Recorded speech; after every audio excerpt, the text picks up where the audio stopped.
जैसा कि हमें मालूम है कि पहले भाग के अंत में जब कोरा और कमांडर एटिकस के बीच लड़ाई हुई तो कोरा एटिकस को हराकर उसे मार देता है।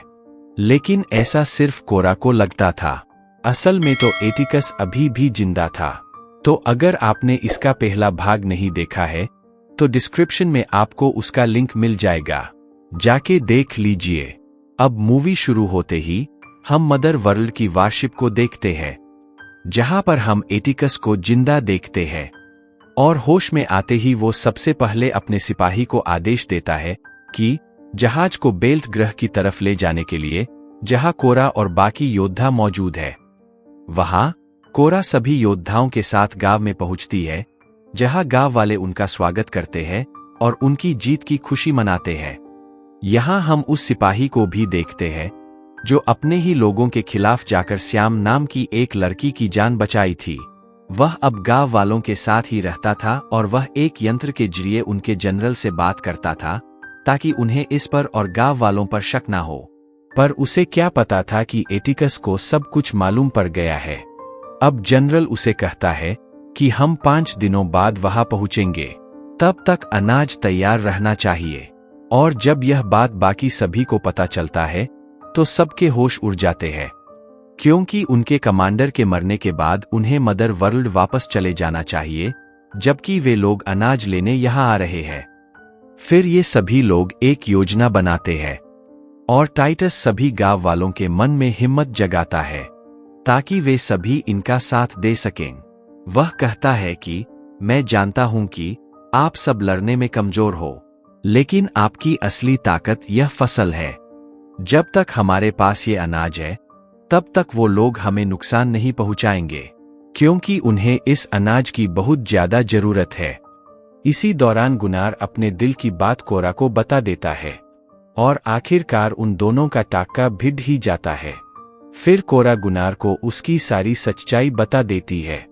वह कहती है कि बालिसारियस ने सत्ता पाने की लालच में राजा और उनके परिवार को मार डाला था, और ये सब कुछ जानते हुए भी मैं खामोश रही और मैंने ही बालिसारियस के कहने पर राजकुमारी की हत्या की थी। फिर उसके बाद बालिसारियस ने सारा इल्जाम मेरे ऊपर डाल दिया ताकि उस पर कोई शक ना करे, और फिर मैं अपनी जान बचाने के लिए वहां से भाग निकली और यहाँ बेल्ट में आकर रहने लगी। अब गांव वाले अनाज इकट्ठा करने लग जाते हैं और 3 दिनों की कड़ी मुशक्कत के बाद वे लोग सारा अनाज इकट्ठा कर लेते हैं और अनाज के बोरियों को अपने अपने घरों के चारों ओर रख देते हैं ताकि अनाज को खोने के डर से मदर वर्ल्ड वाले उनके घरों पर हमला न करें।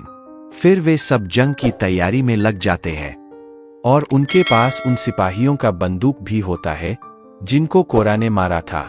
फिर उनको वहां कोरा की शिप मिलती है जिसपे कोरा मदर वर्ल्ड से भाग के यहाँ आई थी। उस शिप में जो भी खराबी थी सबसे पहले ये लोग उसको ठीक करते हैं। फिर कोरा उस शिप को दूर ले जाकर छुपा देती है ताकि वह उसे जंग के दौरान इस्तेमाल कर सके।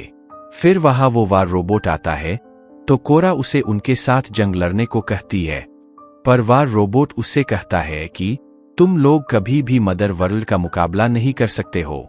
ये बोलकर वार रोबोट वहां से चला जाता है। अब आखिरकार वह दिन आ जाता है जब मदर वर्ल्ड की वारशिप बेल्ट ग्रह में प्रवेश करती है। फिर उनके कुछ शिप्स गांव की तरफ बढ़ते हैं, जिनमें से कमांडर एटिकस और उसके सिपाही बाहर आते हैं और उसे देखकर कोरा और गुनार हैरान हो जाते हैं, क्योंकि ये लोग सोच रहे थे कि एटिकस मर गया है, जबकि वह तो जिंदा था और बिल्कुल सही सलामत उनके सामने खड़ा हुआ था। फिर एटिकस कोरा को धमकी देता है कि तुम यह जंग किसी भी कीमत में नहीं जीत सकोगी। मेरे पास इतनी बड़ी सेना है और मेरे बहुत से सिपाही पहले से ही तुम्हारे लोगों पर घात लगाए बैठे हुए हैं। तो तुम्हारी भलाई इसी में है कि तुम मेरे सामने हार मान लो और मेरे साथ मदर वर्ल्ड चलो। अगर तुम मेरी बात मान लेते हो तो मैं इन गांव वालों को कुछ नहीं करूंगा। तो कोरा गांव वालों को बचाने के लिए एटिकस की बात मान लेती है और उसके साथ मदर वर्ल्ड जाने के लिए तैयार हो जाती है। लेकिन गुनार को यह बात मंजूर नहीं थी। वह कोरा को खोना नहीं चाहता था, इसलिए वह कोरा की बंदूक से उस बड़े से घंटे पर गोली चला देता है जिसके बाद गाव वाले एटिकस की शिप पर हमला कर देते हैं, जिस वजह से वह शिप तबाह हो जाती है। फिर जंग शुरू होती है, जिसमें बहुत से योद्धा मारे जाते हैं। उधर नेमिसिस भी बच्चों को बचाते हुए अपनी जान गंवा बैठती है।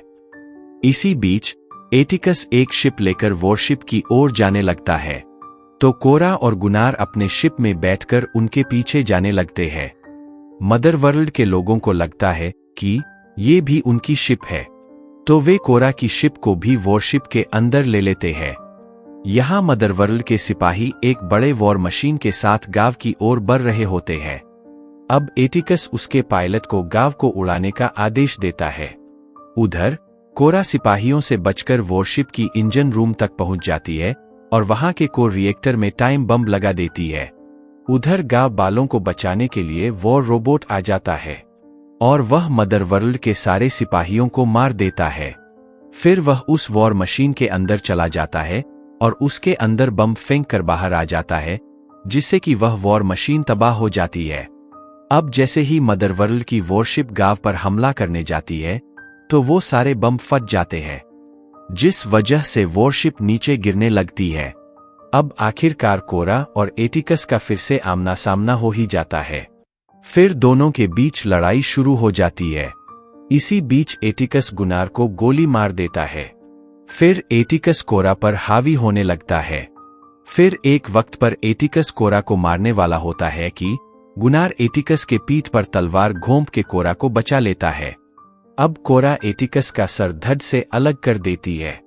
फिर ये दोनों अपने शिप में बैठकर जैसे तैसे वॉरशिप से बाहर निकल जाते हैं और वो वॉरशिप जमीन से टकरा के तबाह हो जाती है। इधर गुनार भी अपनी आखिरी सांस लेता है, जिस वजह से कोरा बहुत दुखी हो जाती है। लेकिन कुछ वक्त बाद उसे अपनी मंजिल मिल ही जाती है, क्योंकि टाइटस के जरिए उसे पता चलता है कि राजकुमारी अभी भी जिंदा है, जिसे सुनकर कोरा हैरान हो जाती है।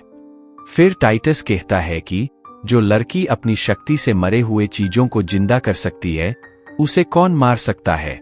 फिर वह कोरा से कहता है कि अब तुम्हें ही राजकुमारी को ढूंढना पड़ेगा।